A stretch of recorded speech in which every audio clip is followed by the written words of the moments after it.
Uma residência americana normalmente recebe dois bens físicos como utilidades. O primeiro é a água, e a capacidade de abrir a torneira e ter água fresca e limpa o ano todo, independentemente das chuvas recentes, é sem dúvida impressionante. Mas o serviço de água geralmente é algo bastante local. Com exceção de alguns casos fascinantes, a água tende a ser captada de uma fonte natural, processada e entregue para residências relativamente próximas.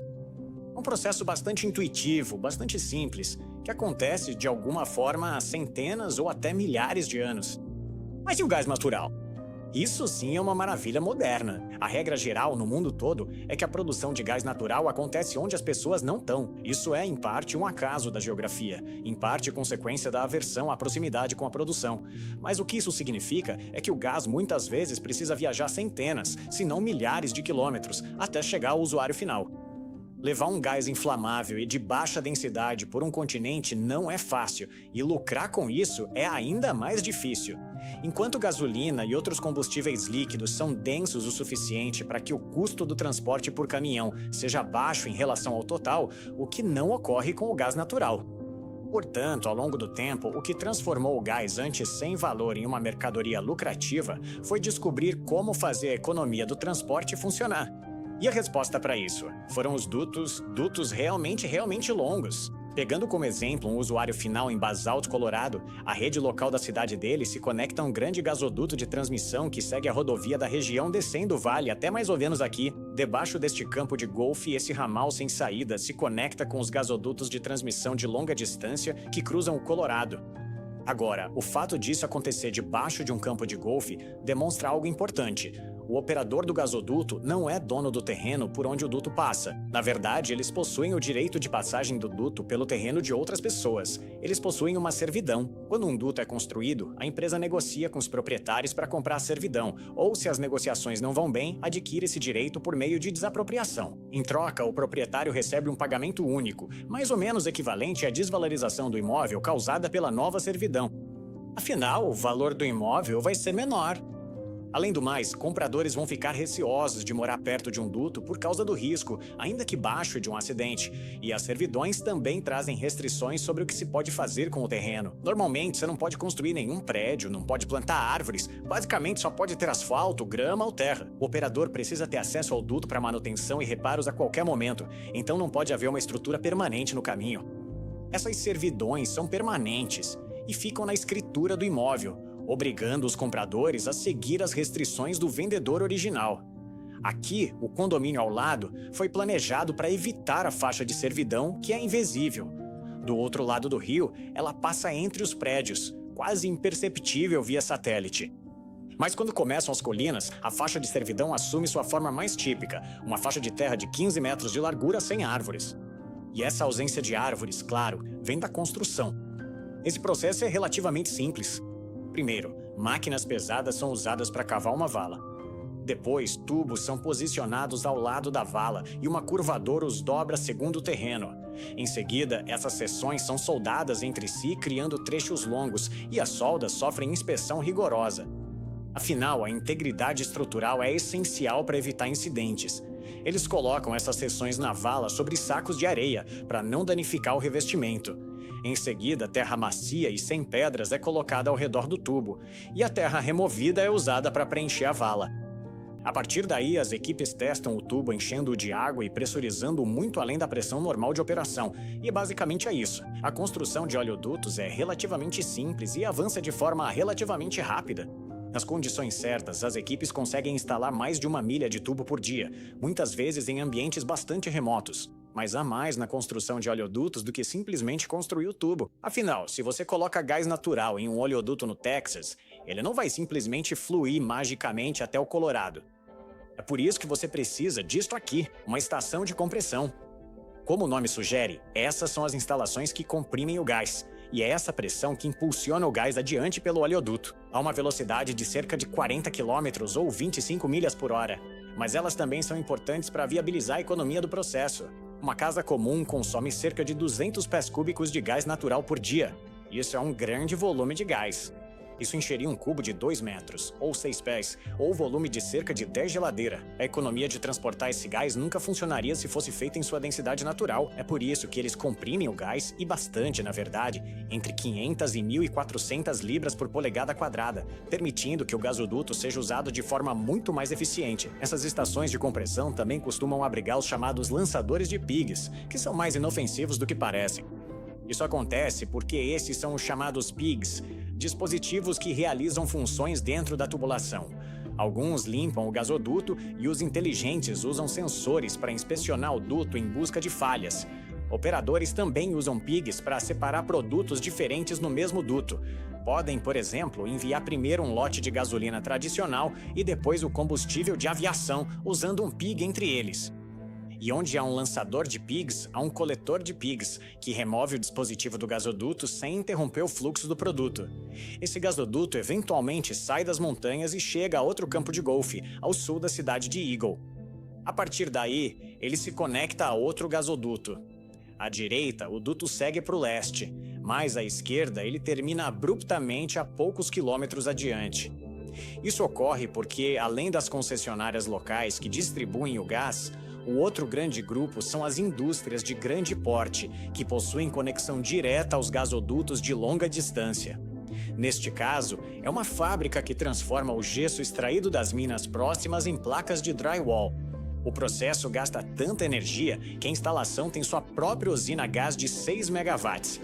O resto do gasoduto segue o trajeto da Rota 6, desvia ao sul, cruza colinas e se reconecta com a rodovia. Termina aqui, noutra estação de compressão. Mas essa estação de compressão não pertence à Black Hills Energy como o resto do gasoduto. Ela é operada pela Xcel Energy. Isso porque aqui a propriedade do gasoduto muda, o que também é extremamente comum. Os gasodutos nos Estados Unidos são regulados pela FRC, que exige que operadores de gasodutos interestaduais ofereçam acesso aberto e igualitário a todos os transportadores qualificados. Na prática, eles nem sequer podem dar preferência ao próprio produto. A FERC também regula as tarifas. A Black Hills Energy, por exemplo, cobra $36,87 para reservar um decatermo no inverno, quando a demanda é maior. Isso garante a reserva e cobram mais 10 centavos/decatermo pela transmissão. Alternativamente, paga-se apenas 94 centavos por decatermo para transmissão interruptível, sujeito à disponibilidade. Esse sistema de acesso aberto permite que o produto percorra a rede nacional de gasodutos desde sua produção. Um transportador pode pagar a uma dúzia de empresas diferentes pelo serviço de transmissão para levar o gás desde sua origem. E, no caso de um consumidor final no Colorado, é bem provável que a origem do seu gás seja aqui, a bacia do Permiano, no Texas. Lá, o gás natural é extraído do solo e processado até virar uma mercadoria. A principal indústria da região é a produção de petróleo, que é mais lucrativa, mas o gás natural muitas vezes é um subproduto disso. Hoje, muitas plataformas queimam o gás natural sem infraestrutura para vendê-lo, mas cada vez mais conseguem capturar ambos. Seja extraído por plataformas combinadas ou dedicadas, costuma ser difícil ajustar a produção para acompanhar a demanda. A demanda oscila bastante, pois grande parte do uso do gás é para aquecimento. Esse é o papel dos 400 locais de armazenamento de gás natural espalhados nos Estados Unidos.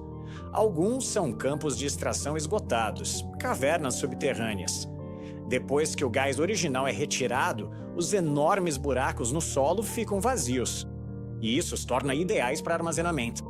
Eles já contam com poços, métodos de extração e injeção prontos, além de conexões com dutos. O gás é reinjetado na caverna impermeável, de 300 a 1.500 metros abaixo do solo, onde o gás de trabalho, o gás natural comercializado, ocupa a parte superior da caverna. Um gás de apoio mantém uma almofada de pressão na parte inferior. Como os campos de gás natural esgotados são conhecidos e distribuídos, sua geologia e infraestrutura tornam-nos o meio mais barato de armazenar gás natural. Porém, outro método ganhou espaço há uma década, quando o país aumentou a capacidade: cavernas de sal, permitindo rotatividade rápida, pois aceitam uma proporção maior de gás de trabalho frente ao gás de apoio. A lixiviação e criação de cavernas de sal é cara, mas sua alta taxa de retirada e injeção, ciclando até 12 vezes ao ano, justifica o custo. O ciclo curto de retirada idealmente bombeia energia para usinas nos picos, e, com mais cavernas de sal no sul e no Golfo, elas são cada vez mais usadas lá. O terceiro tipo, estruturalmente similar a campos esgotados, são os aquíferos drenados. São reservatórios naturais, mas como continham água, as superfícies podem ser permeáveis e menos exploradas. Sua conversão para gás é mais cara, ocorrendo sobretudo no meio oeste, onde campos esgotados são raros. Além disso, exigem até 80% de gás de base, reduzindo o volume utilizável se comparado a uma caverna de sal, o que torna a injeção e a retirada mais difíceis. Mas nem todo gás extraído no Texas ou em qualquer lugar dos Estados Unidos, aliás, será sequer utilizado nos Estados Unidos. Cada vez mais, o gás não é apenas transportado por todo um continente, mas pelo mundo inteiro. E para chegar a mercados tão distantes, ele é transportado em estado líquido, cruzando oceanos, golfos, mares e estreitos em um desses. Este é um navio transportador de gás natural liquefeito da classe QNAX. Existem 14 deles no mundo todo, e sua classificação indica que são os maiores navios capazes de atracar nos terminais de GNL do Catar, tornando-os os maiores transportadores de GNL do mundo. Mas, em capacidade, são pequenos frente aos petroleiros convencionais. Um Q-Max transporta 266 mil metros cúbicos de GNL, enquanto os maiores superpetroleiros da classe TI levam 450 mil metros cúbicos de petróleo. Mesmo assim, petroleiros convencionais com maior capacidade custam bem menos que um transportador de GNL. O último superpetroleiro classe TI custou 82 milhões de dólares em 2003, enquanto um Q-Max custa entre 200 e 300 milhões. Mesmo menores custam mais para construir e manter. Pela necessidade de manter o gás líquido, especialistas preveem em breve mais navios de GNL nos oceanos que petroleiros. O motivo disso tem a ver com um pouco de geografia e um pouco de física. Em escala global, a demanda por gás natural está em lugares distantes da oferta. Em 2023, esses 3 países foram os maiores importadores de GNL do mundo, com a China superando o Japão por uma pequena margem. Durante décadas, esses 3 países estavam no topo da lista, com o Japão sendo o número 1 do mundo ano após ano até 2021. E para 2 desses 3 países, o consumo total corresponde exatamente ou quase exatamente às importações. Simplificando, o Japão tem gás natural muito limitado e a Coreia do Sul praticamente não tem nenhum. E embora a China tenha uma forte oferta doméstica, ela não consegue acompanhar sua própria demanda. A dificuldade é que a maioria dos grandes fornecedores está muito longe e do outro lado de oceanos, o que torna inviável qualquer tipo de projeto de gasoduto. Então, a geografia determinou isso. Se o gás natural vier dos Estados Unidos, do Catar, da Rússia, da Noruega ou da Austrália, provavelmente será transportado por navio, mas é a física que torna o gás natural competitivo em termos de custo. Para que o gás natural entre em estado líquido, ele precisa ser resfriado e mantido a menos 260 graus Fahrenheit, ou menos 162 graus Celsius, o que faz com que os navios de GNL sejam tão caros para construir e operar. Mas vale a pena esse custo porque, uma vez resfriado e transformado em líquido, o gás natural reduz para uns 0,06 do seu volume original. Embora promovido como energia limpa e eficiente, sua conversão de gás volumoso em líquido denso torna essa fonte notável e globalmente importante. Mantendo o gás a menos 260 graus Fahrenheit, o volume de uma bola de praia encolhe para o de uma bola de ping-pong. Mas isso é só o começo. Em outras palavras, quando se diz que o GNL de um único navio se transforma em 600 navios de gás natural, explica porque o volume de comércio disparou década após década, mesmo com o custo elevado de manter o material a uma temperatura tão baixa. Antes que o gás natural liquefeito seja carregado em um navio caro, ele precisa ser resfriado em uma instalação igualmente cara. Em cada unidade, existem os chamados trens. Neles, o gás é tratado para remover impurezas e resfriado progressivamente para transformar o gás bruto em líquido. No Sabine Pass, na costa da Louisiana, o terminal mais antigo dos Estados Unidos, há 6 trens em operação. Os 5 trens iniciais custaram, segundo a operadora Cheniere Energy, entre 17,5 e 18,5 bilhões de dólares na construção, enquanto o sexto custou cerca de 2,5 bilhões. Após isso, o produto é armazenado para embarque. No Sabine Pass, o GNL fica em 5 tanques individuais, que comportam 500 milhões de metros cúbicos de gás. Com o navio posicionado em um dos berços, e após a limpeza e preparo dos tanques para o líquido, braços de carregamento são acoplados e o enchimento inicia sob monitoramento do gelo nos tubos. Se já resfriados, o processo leva 15 horas. Esse processo deve ser rápido, pois a Cheniere carregou 423 cargas em 2022 e 425 em 2023. Com o GNL em movimento, os operadores dos navios devem monitorar a carga e minimizar perdas por evaporação. Há 2 tipos de navios-tanque de GNL. Os de tanques independentes, como o estilo Moss de esferas visíveis, e os de tanques integrados ao casco. O primeiro é mais antigo, lida melhor com a agitação do líquido e é muito seguro pelo isolamento do tanque. Já o segundo tipo transporta muito mais carga e tornou-se o padrão atual, sendo também seguro pela flexibilidade do tanque em caso de impacto no casco. Ambos focam mais em manter o frio desde o início, já que os tanques são altamente isolados, com isolamento de 20 centímetros e múltiplas barreiras. Ainda assim, algum escape de gás é inevitável, mas, inteligentemente, isso alimenta o navio. Se o tanque tiver muita evaporação, há sistemas para desacelerar o processo via reliquefação ou resfriando o tanque ao pulverizar líquido do fundo no topo. A tripulação tem de 20 a 29 membros, com ao menos um engenheiro de carga focado na composição do gás. No destino, o processo se inverte, exigindo infraestrutura e equipamentos de regaseificação. Enfim, por mais dispersos que sejam os usuários e diversos os usos, a produção, transporte e regaseificação do GNL é bem restrita. Entre os 2 maiores produtores mundiais de GNL, a exportação está limitada a apenas 7 locais ativos, 6 nos Estados Unidos e apenas 1 no Catar. Nas importações, o Japão, com longa dependência do GNL, tem só 30 plantas de regaseificação. Mas, como todo combustível fóssil, a demanda por gás deve estagnar logo. Novos prédios já trazem bombas de calor, aquecedores elétricos, fogões de indução e outras opções elétricas eficientes. Em Nova York, por exemplo, novos edifícios não podem instalar conexões de gás natural. Portanto, essa rede de dutos e navios-tanque ficará obsoleta nas próximas décadas. Por enquanto, porém, é um dos sistemas de distribuição mais fascinantes do mundo. Anos atrás, pesquisei meu nome no Google e vi horrorizado várias informações pessoais expostas.